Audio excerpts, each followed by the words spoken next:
The biggest secret in the entertainment industry that really wasn't a secret at all has finally been revealed to the world. The wall of silence has now been broken, and victims are coming forward. Your parties are the hottest ticket around. They won't even give me a permit for the parties, man. They don't want me to throw the parties no more. But we ain't gonna stop. We're gonna keep on having fun, bringing people together from all walks of life. You're gonna hear about my parties. They're gonna be shutting them down. They're gonna probably be arresting me, doing all types of crazy things. No, that'll give it away. That'll give it away. But what letter does it start with? Not even. That'll give it away. A. Don't B, start. C, Don't start. D, That's gonna give D, it away. D. The second book. I'll cover all that in the second book. Oh, there will be a second There is a book. second book. If you live to tell, I understand you're getting death threats. In 2004, Erica Kennedy wrote a sharp, tell-all novel about the depravity and horrors of the hip-hop industry decades before the world learned of the chilling allegations against Diddy. She wrote about the parties, the power, the manipulation. One of her characters looked a lot like Diddy, another like Jay-Z, and Russell Simmons too, but just when the world started to connect the dots, she was found lifeless in her luxury apartment. There were no signs of struggle, no forced entry, no clear cause of death. She was just gone. There wasn't enough satire and covering for them to not notice that she was talking about them in that book that became a bestseller. Now, in the wake of Diddy's trial, new voices are coming forward, new evidence is emerging, and the same names keep coming up. Is it paranoia or a pattern? This is not just a conspiracy theory. This is a story about silence, power, and the price of telling the truth. And just because Diddy's in jail doesn't mean that one of his associates isn't still making sure that the victim-making machine is quietly going along and making sure that people are quieted appropriately. Decades ago, Sean Diddy Combs gave an interview about his parties and how law enforcement didn't want him to keep them going. At the time, there were rumors swirling about the types of parties Diddy was throwing, whispers on the streets about the depravity that goes on once the lights go dim and the children are sent home. 15 minutes, the kids have to go. I think I made my point clear. My kid is downstairs. It's a responsible parent. They call me Diddy. But at the time, Diddy defended the parties. We're gonna keep on having fun, bringing people together from all walks of life. And just because we want to have a good time, you know, whenever you bring up a different element into people's environment, things that broaden people's horizon, people get intimidated. Fast forward 3 decades, that good time now has a name. Freak-offs, secret depraved performances Diddy allegedly organized, controlled, and weaponized. The indictment alleges that between at least 2008 and the present, Combs abused, threatened, and coerced victims to fulfill his sexual desires, protect his reputation, and conceal his conduct. One woman had seen it all, not from behind a camera, but from behind the scenes. Erica Kennedy, author, insider, whistleblower in disguise. She'd seen the back rooms, she knew the whispers, and in 2004, she poured it all into her debut novel, Bling. How does it feel to have a first book out, a debut, and then people be so lyrical about it? Bling told the story of a young woman devoured by the hip-hop industry, built up, broken down, owned by the moguls who made her. The main character in the book was Lamont Jackson. He was described as greedy, controlling, obsessive. And this book really takes you behind the scenes and shows you like really what's going on in that VIP room at the P. Diddy party and what's going on in, in the Hamptons and, at the record label, like what really happens. And I think that's part of the fascination people have with the book. But then, she died and suddenly those books took on a whole new meaning. When Bling hit shelves, it didn't just stir buzz, it detonated a bomb inside the music industry. Erica Kennedy had written a novel, yes, but those who lived inside the hip-hop world knew Bling was no fiction. It was a veiled expose, a mirror held up to the faces behind the fame. The question wasn't if it was based on real people. The only question was, how did she get away with writing it? How you doing? Actually, as I understand, this is your first book. You did some writing before. In Style, I was an entertainment reporter. I did a lot of celebrity interviews with a lot of hip-hop artists that helped me give me material for the book. The central character, Lamont Jackson, was a larger-than-life music mogul. He was described as charming, seductive, powerful, and untouchable. He discovered Mimi, an innocent mixed-race singer with real talent. Under Jackson's watchful gaze, Mimi was transformed. Cosmetic surgery, a image and complete financial control, he didn't just shape her music, he rewired her identity. She became his product. And then, when the transformation was complete, she was left hollow, disoriented, disconnected from herself. The resemblance was chilling. A lot of gossip has gone around in the hip-hop scene about how authentic your characters are and whether they are based on real persons. Anyone familiar with Sean Diddy Combs couldn't miss the signs. He wasn't named, but he didn't have to be. Jackson's parties were eerily similar to the infamous white parties Diddy threw, extravagant spectacles from the Hamptons to Saint-Tropez. Has that led to, let's say,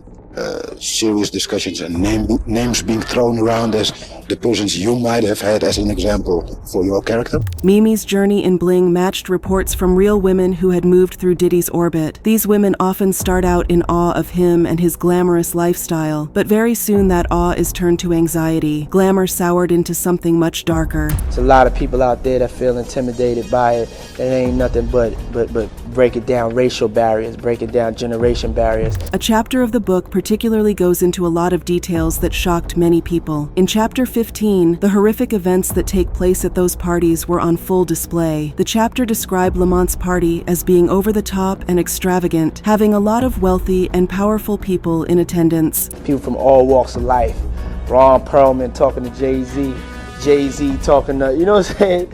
It just goes on and on, you know, it's just like people from all walks of life connecting and getting together. These parties were often places where business goes down, deals are made and signed, and women are treated like products, moved back and forth from one powerful man to the other, which is very similar to some of the details now coming out about Diddy's alleged parties. But at the time Erica wrote Bling, there wasn't a lot of evidence as to what Diddy was doing behind closed doors, but now years later, folks can't help but compare Cassie Ventura's journey as a real-life reflection of Mimi's arc.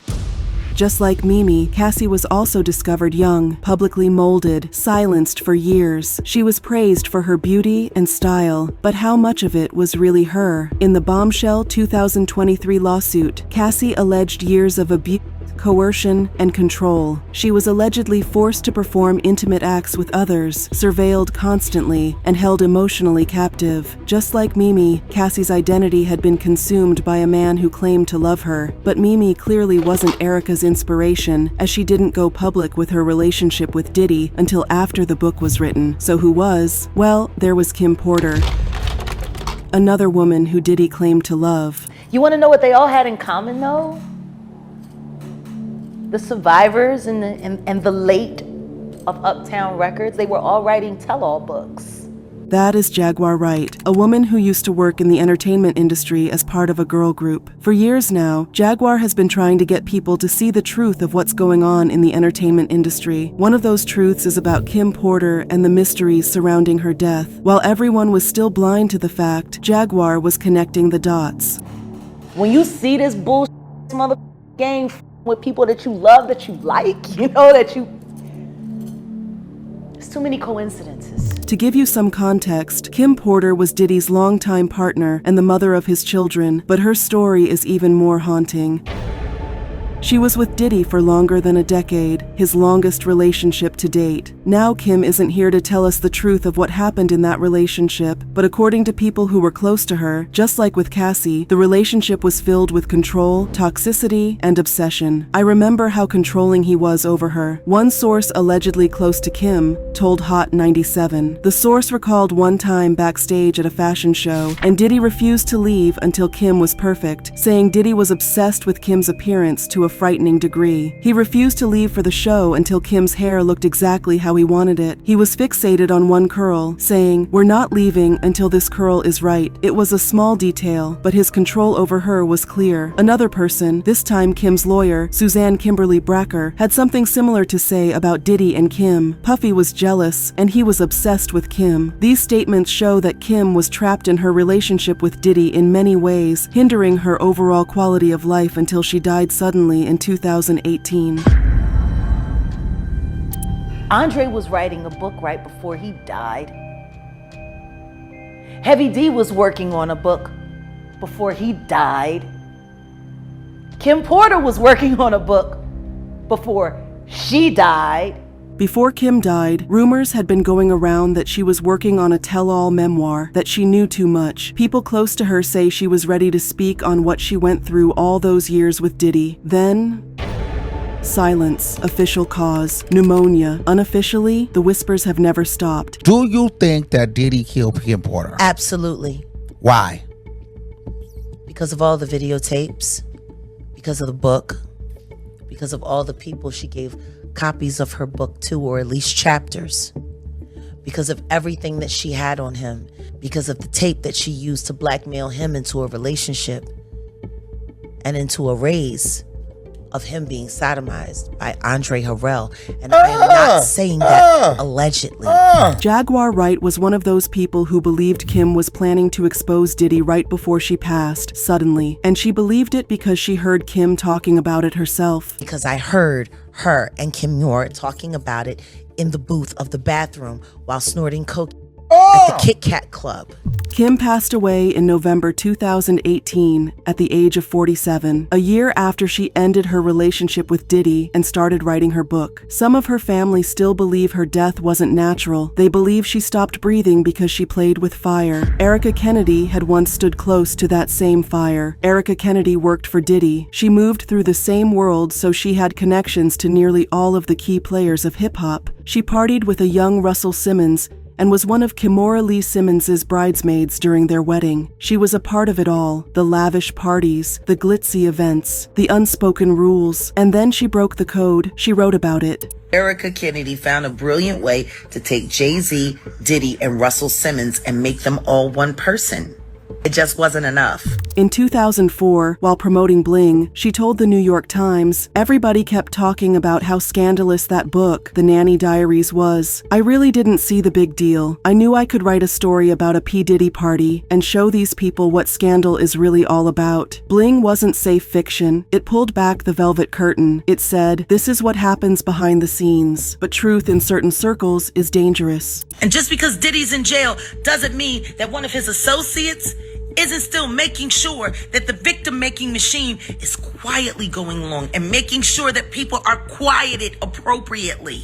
Industry insiders were furious. Some reportedly considered lawsuits. Others stayed silent, pretending not to notice their own shadows in the pages. But Erica remained bold and unapologetic. She shrugged it all off. "This is my book. I don't care what P. Diddy thinks," she stated firmly. "It's a male-dominated industry where women often lack a voice, but I want the girls to come out on top." It wasn't just the book, though. Erica's book had made so much splash in the industry that film execs were already displaying interest. Now disgraced exec Harvey Weinstein was one of the people interested in the rights to the movie, saying he knew it was going to be a big hit. When I read a script, I want it to be a good movie. That's first and foremost. So like Silver Linings, when I read that book, and then I knew that this would be a great film. Now, a book is one thing. Not many people read novels, but a movie is a whole new ballgame. Everyone watches films. The panic that came out after the book was released would not have compared to what would have followed the movie had it been made. And then she died. On June 11th, 2012, in one of Miami's most luxurious zip codes, maintenance workers traced a sickening stench to a locked apartment. Behind that door was the body of Erica Kennedy. She was a best-selling author, fashion insider, and pop culture truth-teller, dead at 42. There were no signs of foul play, no struggle, no explanation, just silence. The same silence that surrounded Kim Porter. The same silence that surrounded the rooms Cassie couldn't talk about until years later. The book, which became a New York Times bestseller, was also optioned for an alleged $500,000 film adaptation by the Weinstein Company, which allegedly made some people furious. Bling wasn't just prophetic, it was a blueprint. And the scariest part, almost everything she wrote has since been confirmed. So you have to ask yourself, if Erica Kennedy had survived, what else would she have exposed? And did someone make sure we'll never find out? They do this all the time. We got to get the victims in a safe place.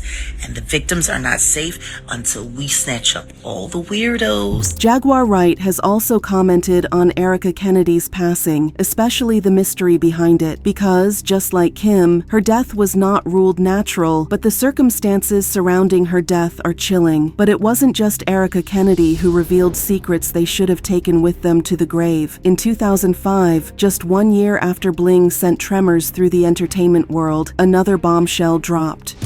This time, it wasn't fiction. Karine Steffens released Confessions of a Video Vixen, a memoir so raw, so explosive, that it not only echoed the warnings laid out by Erica Kennedy, it amplified them. Unlike Erica's Bling, which masked its truths in satire and thinly veiled characters, Karine stripped away the curtain completely. She named names, she recounted events, and she did it all without apology. Well, I just wrote the book, and my publisher made that decision. Initially, the book had no names in it, and there were a lot of things that had been taken out. But the publisher can only make the decision. The publisher of what made you the agree decision, with. and I agreed with it because I felt that it was the truth and it was actual. I didn't hide anything. The hip-hop world was already reeling from Bling's damning picture of the machine behind the music. Now there was a real voice putting faces to the shadows, and once again, one name kept coming up: Sean Diddy Combs. I didn't hide names and places and dates to protect people. This isn't a book about protection. It's a book about honesty and confessions, both on my side and hopefully on theirs. Karine wasn't a novelist. Neither did she have any experience writing like Erica did, so she wasn't dramatizing any part of the book. She was a survivor recounting lived experiences, ones that, for many, confirmed what Bling had only dared to imply. She described in vivid detail how she was gifted to Diddy by another music executive. She recounted the power dynamics, the silent expectations, the environment where women weren't people, they were currency. When she was on a press tour for the book release, her tone was measured, but her message was unflinching. She made it clear she didn't care about anyone coming for her because she couldn't not stand protecting people that didn't deserve it. Not anymore. Karine became the lightning rod Erica never had the chance to become in life, but with that came the danger. On the Wendy Williams show, Karine recounted how she was immediately blacklisted from the industry by Diddy. Let's continue with the problems. There was a party in Miami, and you showed up with Exhibit, and it was Puffy was at the party, or it was his party. It was his party. And when he saw you come in, it was like he saw a ghost, and he immediately asked you why you were there. He thought that you were there to blow up his spot. Because of what she had written about him, which stoked the fires of what was already out there about him, but that wasn't all. He then pulled Exhibit aside and asked Exhibit to get you out of the party, that you supposedly had pictures with your fingers up his behind hole. Well, that's not what he said. I think the quote was that Exhibit relayed to me was, she'll have you on camera with fingers in your booty. There were rumors of explicit photos, conversations about surveillance, allegations of lewd conduct. She hinted at high-ranking music executives engaged in acts, parties drenched in excess, and a culture of indulgence that demanded silence as currency. Everyone is really excited and really happy for me because I didn't say the things that I could have said. Karine didn't name all the names. Not yet. She claimed she would give a more complete list in a new book she was writing, a book that was supposed to be a sequel to the first one. But even before she began to write it, she started receiving death threats. Erica Kennedy crossed those lines in Bling, disguised in fiction, sure, but lines nonetheless. And now Karine had walked right through them, wide-eyed and unfiltered. That might not be Exhibit. Maybe that's you, Puffy. How you doing? It's not Exhibit. I'll say that. Okay. You walked in on record executives having gay or one executive having gay with a man. You don't mention that person's name. Their stories intersected in disturbing ways. Erica had written about women like Mimi being swallowed by the machine. Karine was one of those women. While Erica painted the parties in glamorous brushstrokes, champagne, penthouses, drugs, power, Karine brought the photographs to life. She spoke of topless women, pills on trays, men in tuxedos, and backroom deals that traded pleasure for silence. Erica wrote in metaphor. Karine delivered evidence, and still, both women knew and paid the price. Karine Steffens might have survived Diddy, but not unscathed. She faced ridicule, smears, character assassination. They called her names. They said she wanted fame. But what she really wanted, what Erica wanted, was freedom, for herself and for others. Erica Erica Kennedy was more than a writer. She was a witness, armed with a pen and fearless truth. In a world where silence is bought and pain is polished into PR campaigns, she dared to satirize the machine from the inside. She used fiction to say what others were too terrified to even whisper, and for that, her voice was met not with applause, but with erasure. We may never know exactly what happened in that Miami apartment, but what we do know is this: the stories she told weren't just stories, they were warnings. Warnings echoed by others, by Karen Steffens, Jaguar Wright, and the countless unnamed women whose lives intersected with power, privilege, and danger in the entertainment industry. In the years since her death, many of the men she wrote about have fallen under legal scrutiny. Their worlds are unraveling, but the truth of what happened to Erica is still unsettled, unresolved. Was Erica Kennedy silenced, or was she just another casualty of a machine too big to fight? Until someone reopens her case, the truth remains trapped in fiction, but the pages still whisper.